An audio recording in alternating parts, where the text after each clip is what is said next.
it is clear that there is a need for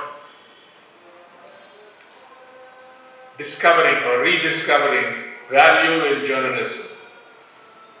And let us remind ourselves that we are functioning in a very challenging time when the Hindutva authoritarian regime dominates Indian politics, and as Sitaram mentioned, it's not just a political domination, there's a coalescence of political authoritarianism which often unleashes communal violence, but it's more than just that. The coalescence of that and big business. Never has a political regime in India, even in Indira Gandhi's days, during the emergency, got such strong, solid support from the big business class in India. And that is a feature that has put enormous pressure on independent journalism in India. What is journalism? There are many definitions, but the best one, the most handy working definition, is that it is a democratic craft, or should aspire to be a democratic craft. And it includes, it's a form of expression or brain work, this is a definition you often read about, that includes making news judgments, gathering evidence, constantly constructing narratives and making sense of things. It's also a method of capturing the world, or an attempt to capture the world of events and ideas as they occur. Journalism cannot be value neutral. You have this myth of neutrality, sometimes cloaked as objectivity. Journalism always takes sides, whether you recognize it or not.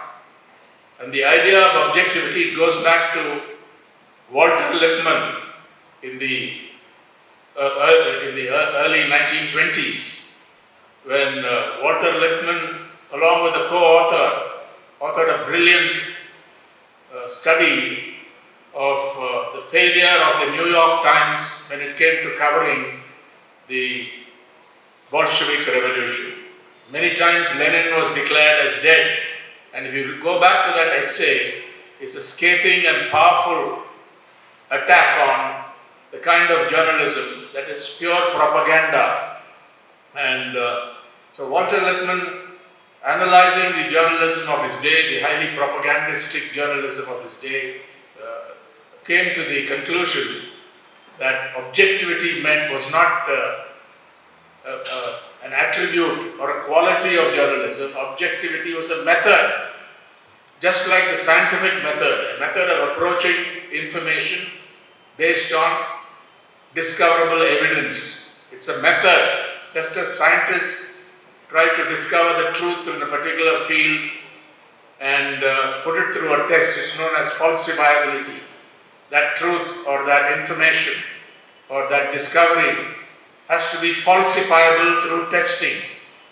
In the same way, this is an ideal that he put forward. I don't think it was ever achieved in any satisfactory way, but the idea was a method of evaluating what came to hand, verifying, playing the devil's advocate with the evidence, and making sure that you are not taken for a ride.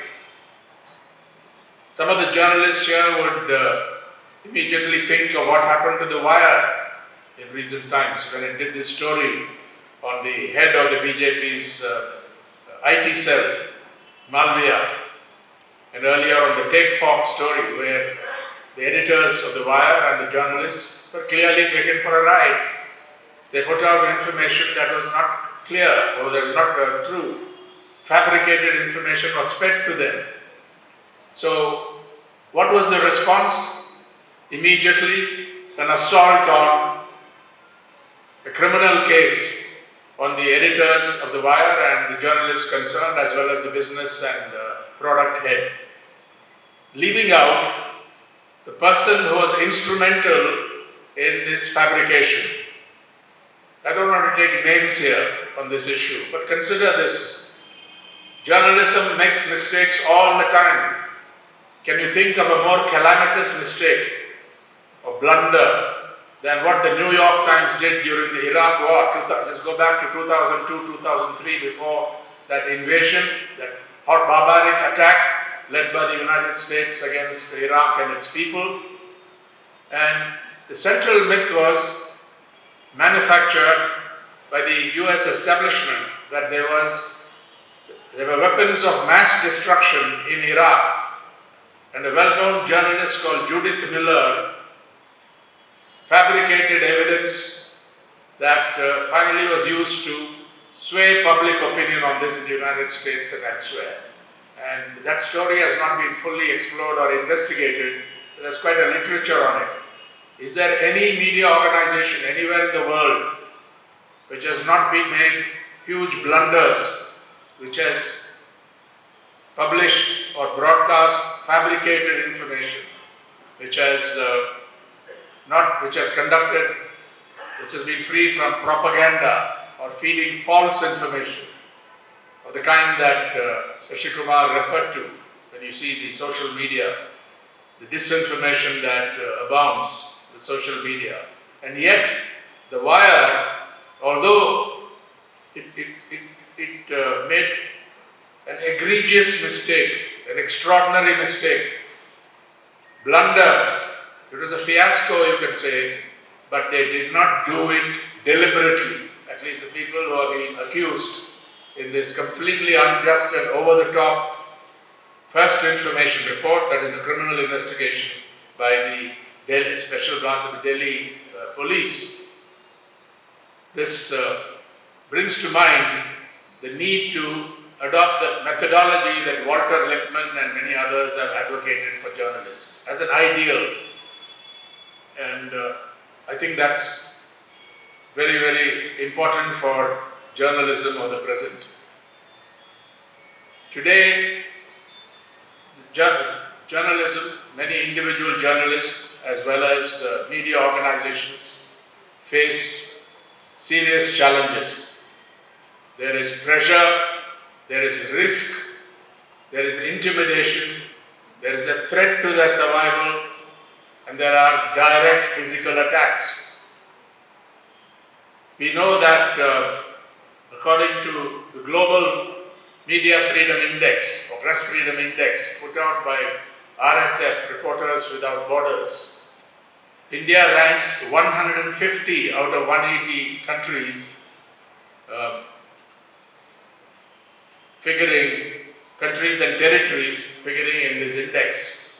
And the country file that is appended to that index notes that India is one of the most dangerous places for doing independent journalism in the world. Several journalists have been murdered in connection with their work. Since 2002, the Committee to Protect Journalists has meticulously documented the number of reporters and other journalists, including freelance journalists, who have been killed in every country in the world. And India is always up there along with the countries like Afghanistan, Pakistan, and some of the African countries and some Latin American countries as well. But more significantly, India also figures as a founding and permanent member of the Club of Shame called the Global Impunity Index. What is that index that CPJ puts out? That is the Committee to Protect Journalists. Its journalists are killed not in any private dispute, not in some family matter, but in connection with their work, and justice has not been rendered in that case. Not in a single case has it reached a final solution that the accused are either acquitted or convicted. It's partly explained by the law's delays, but a lot of it is cover up of what has happened. And these are people who are vulnerable and highly defenseless. Let us not be carried away with these claims about India and democracy, certainly not in the area of media freedom. And this, I think, many journalists have been imprisoned, spending months and even years booked on sedition and anti-terrorism laws or various sections of the Indian Penal Code. It goes back to Thomas Macaulay, and for example, the most notable case perhaps is of Siddiq Kapur, who went to investigate an alleged rape and ended up behind, incarcerated for no good reason, other than that he's a Muslim, and other than the fact that he was going to investigate proactively a case of alleged rape and murder as well. And yet, the courts have not given him enough relief. Although the Supreme Court ordered bail in a particular case, they used another section of the law to keep him there, defying this. And very often, I think the Chief Justice recently made this point, that the subordinate judiciary is afraid of giving bail, is unwilling to give bail in cases where it is obvious that somebody is being framed or is being punished for his or her views. The other major threat is disinformation, scaled up on the social media. That's what got the Wire into some trouble, because they were investigating a very legitimate issue. The way the social media, through their algorithms and also deliberately, privilege certain messages at the expense of others. Meta, for example, or Twitter, which is now with Elon Musk. Disinformation must be distinguished from misinformation. Disinformation is deliberate, it is motivated and scaled up on an industrial scale on social media platforms. And India is among the countries most affected by disinformation. We know that during election season and out of season as well. Because India has the largest number of users of Facebook as well as Instagram among the countries of the world. This is a major threat. Women journalists also face the threat of rape, the threat of assault, the kind of shaming of women, attempted shaming of women that occurs on social media platforms. And often the law doesn't provide timely relief in this respect.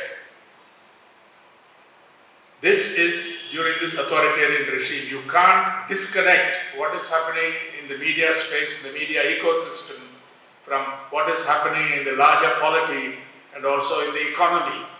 This is a fact that often eludes journalistic understanding. You don't get it in editorials in newspapers, or certainly not on the propaganda channels that masquerade as news channels. I don't want to name names here, but you will recognize those channels. Very loud, often spouting falsehood, propaganda, and so on. This is there. Sometimes I'm reminded of a very famous lines written in the 1920s by Humpert Wolff. This can describe or characterize the attitude of major sections of the mainstream Indian media, not all, but quite significant sections. And the lines by Humpert Wolff refer to the attitude of the British journalists in the 1920s. And I quote, "You cannot hope to bribe or twist, thank God, the British journalist, but seeing what the man will do unbribed, there is no occasion to." This, I think, accurately describes what is happening in India today among significant sections of the so-called, the established media, call them what you will, the mainstream media, the professional media, the established media, the legacy media, and so on. I think there is that. We are old enough, I think most of us are old enough here to remember the emergency, the complete censorship that was imposed, and the struggles that were not undertaken within the media organizations against this atrocious demonstration of authoritarianism. And people ask us, is this another emergency? And here I want to come to something positive. I say, no, this is not another emergency. That was short-lived, that's different. This may be longer-lived. But there are large spaces in the Indian media ecosystem where people can express independent and critical views. Some of them have to pay a price for it, But let us not fall into gloom or despair. Particularly young journalists should not do this. Just as Sitaram mentioned, that you can do things positively, you can challenge this, however bleak it may look at a particular point of time.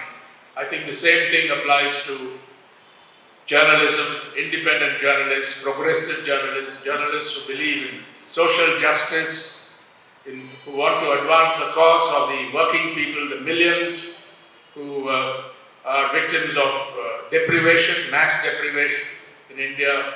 And I think there are these spaces, and if I may advocate something that we do at the Asian College of Journalism.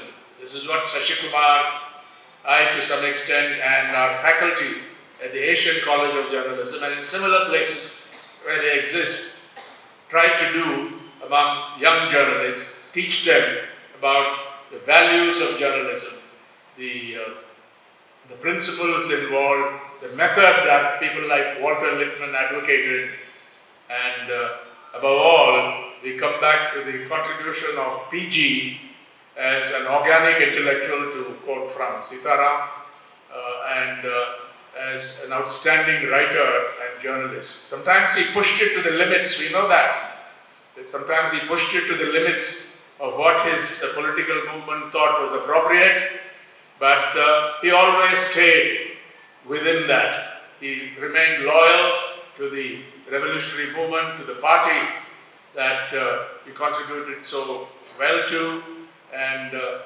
he is a special case, I think, of an organic intellectual who contributed in many fields, and were PG, who passed away about a decade ago, alive today, I think he would certainly have reason to be deeply concerned about this. But at the end of the day, I think that he would have been more positive, because this can be fought, this can be resisted, particularly if more young people came out with their views and refused to be silenced, the way Humbert Wolf described the British journalist attitude.